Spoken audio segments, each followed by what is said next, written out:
And our first main topic today comes to us from our friend Conor Race, who writes, "Hi, John. Huge fan since the AMC days." Well, thank you so much, Connor. "One of the movies that I'm really excited about is Annabelle 3. 1 sucked to high heaven, but 2 was great. The first reactions have come in for part 3, and they have been glowing. Have you seen them?" All right. Thanks a lot for the message, Connor. And I cannot agree with you more about number 1 and number 2. Number 1 was terrible, which is really unfortunate because you had this Annabelle doll that was featured. It was The Conjuring, right? The first Conjuring that the Annabelle doll's in. And it's like, oh my gosh, I want to see a movie about that. They make the first Annabelle movie. It was terrible. Then they decide for some reason to do a sequel, and the sequel was great. I adored the sequel. I thought it was everything that the first one should have been. And now here we are with Annabelle 3, Annabelle Comes Home. And actually, it's not glowing. It's not glowing. The reviews are actually right now pretty mixed. Now, the last time I checked, Annabelle Comes Home is sitting at about 62, which means the majority of critics like it. The majority of critics like it. It's not the worst score in the world by any stretch of the imagination. 62 is just touching on respectable. But it's definitely not the overwhelming glowing, not the follow-up that I was personally hoping for that film. Now, I haven't watched Annabelle Comes Home yet. I'm probably planning on going to go see that tomorrow night. So I haven't watched it yet myself.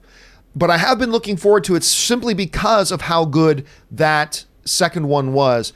It sounds like they may have lost a little momentum, and what I'm hearing so far makes it sound like it's kind of falling somewhere in between Annabelle 1 and Annabelle 2. You know what I mean? So not so glowing, but not exactly terrible either. So it sounds to me like if it's the type of movie you're looking forward to, you should probably still look forward to it. Rob, you're hearing these reactions. Number one, did you have a lot of anticipation for this, Rob? And now what's your reaction to hearing the responses coming out of it? Well, you know, I did buy Annabelle 2, Annabelle Creation on Blu-ray. I did not buy the first movie on Blu-ray, if that's any indication. Look, I love seeing the cast. You got Vera Farmiga coming back. Who's great. Who's great. But what I'm really curious about this film because most of it takes place in a house. Right.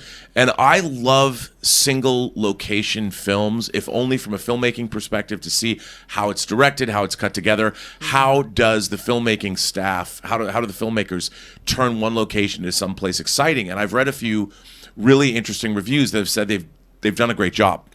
And I think using your limited resources to make a film that sort of moves beyond those limited resources is what all low-budget indie, especially horror filmmaking, is all about.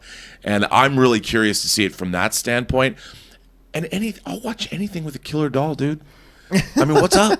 Any since the Twilight Zone, since Talking Tina, you better be nice to me. I mean, I'm all in. I am all in. That's still, I swear to God, it's funny because when it comes to horror, I'm not the biggest horror guy in the world. I mean, I can watch them fine. I'm not a huge fan of horror movies in general. But the stuff that really sticks with me is the older stuff. Yeah. My favorite, horror film of all time is still American Werewolf in London. Oh, that's great. But I love American that Werewolf. episode of the original Twilight Zone, With Telly Savalas, which I saw for the first time on some rerun when I was probably 10 or 11 or 12. Yep.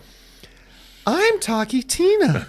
And I'm going to kill you. Yep. I'm like, F, as an 11-year-old, I'm like, F this, I'm out. And that still creeps me out. Whenever I tried to pop on a YouTube clip of it just to revisit, I'm like, I couldn't even watch the whole thing. That still freaks the hell out of me. The stuff about dolls, which also plays into Toy Story 4 a little bit, which we won't give any spoilers on that away, but the whole thing about dolls is just so freaky.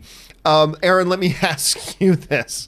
Number one, have you been looking forward to Annabelle 3? And No. No. I can answer that straight away. I am not I will 100%.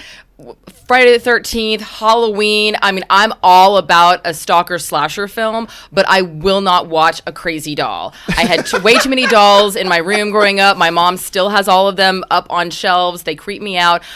What was the one? Was it Poltergeist, where she looks under the bed and there's a killer clown? And Yep. Oh, no. Pulls her under the bed. Pulls him under the I'm bed. done. No, I'm not interested in that at all. So, no, I wish them all the best. I hope they make lots of money. I will never see that film. And I think there are a few people that fall into that category as well. But listen, guys, now you've heard, I know a bunch of you guys have been looking forward to Annabelle Comes Home. What does the reactions and the reviews coming out right now do for your enthusiasm? Does it not affect your enthusiasm at all? Does it disappoint you a little bit, saying, I was kind of hoping it would be better? Or Is it better than you thought? Or you thought, nah, critics will hate this, but actually 62%, that's not bad. Maybe it increases your enthusiasm. Jump down to the comment section below and let me know your thoughts. All right.